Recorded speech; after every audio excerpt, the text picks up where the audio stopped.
Hey kids, welcome back to my channel. Today's drawing is unicorn. For this we need a drawing book, pencil, color pencils and a black sketch pen. Here I am showing how to draw and color the unicorn. So let's start. First we are doing the pencil drawing. Please kids follow all the steps. It is very easy to draw. One more thing friends, if you have not subscribed to my channel, please do subscribe. For more and more kids, beginners, drawings, sketching and painting videos. This will help us a lot.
Here I am using the black pen to do the outline of the drawing.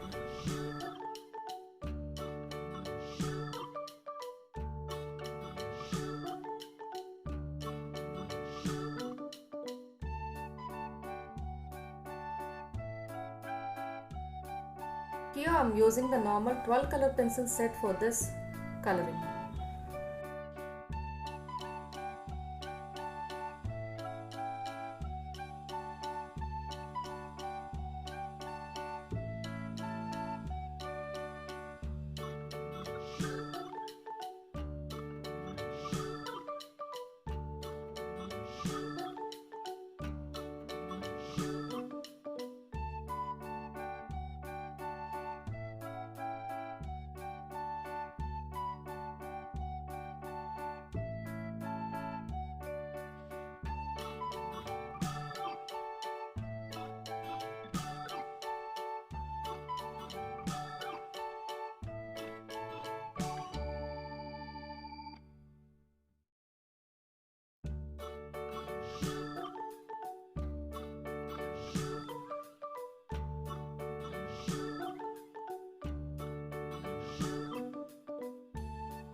Coloring the unicorn body in light pink color. I'm not pressing the pencil, I'm just doing it very light.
Hope you all like this, friends. If you or your kids try this drawing using this video, please post the pictures in my Instagram Art by Sripramada in small letters or Facebook page Art by Sripramada. Thank you all.